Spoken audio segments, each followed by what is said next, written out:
শুরু হচ্ছে অভিশপ্ত ছায়া, এপিসোড 1, কালো পুকুরের মেয়ে।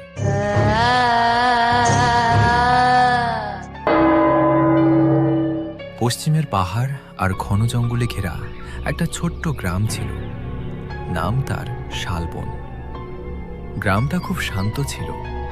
সন্ধ্যার পর সবাই ঘরের দরজা বন্ধ করে দিত, আর রাত নামলে শুধু ঝিঁঝি পোকার শব্দ শোনা যেত। সেই গ্রামেই থাকতো একটা মেয়ে, নাম নন্দিনী। খুব চুপচাপ স্বভাবের মেয়ে, কারো সাথে বেশি কথা বলতো না, কিন্তু গ্রামের সবাই তাকে ভালোবাসত। প্রতিদিন বিকেলে নন্দিনী গ্রামের শেষ প্রান্তের কালো পুকুরটার পাশে গিয়ে বসে থাকত।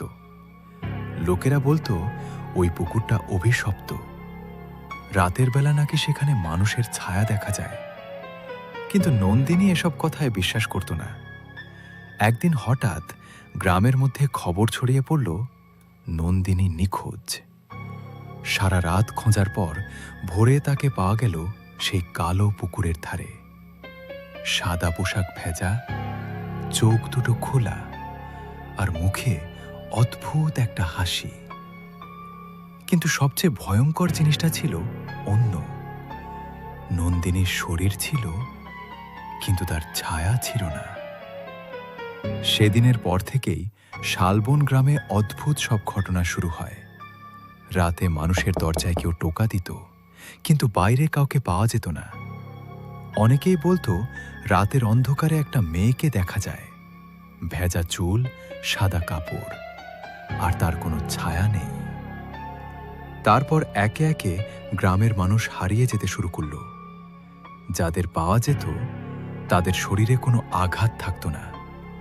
শুধু একটা জিনিস মিলত না, তাদেরও কোনো ছায়া থাকত না। গ্রামের মানুষ বুঝতে পারল নন্দিনীর মৃত্যুর সাথে কিছু একটা জড়িয়ে আছে। কিন্তু আসল ভয়টা শুরু হয় যেদিন গ্রামের পুরনো মন্দিরের পুরোহিত রাতের বেলা চিৎকার করে দৌড়ে বেরিয়ে আসে। লোকেরা তাকে জিজ্ঞেস করেছিল, কি হয়েছে? পুরোহিত কাঁপতে কাঁপতে শুধু একটা কথাই বলেছিল, ও ফিরে এসেছে, আর এবার সে নিজের ছায়া খুঁজছে না, সে আমাদের ছায়া নিতে এসেছে।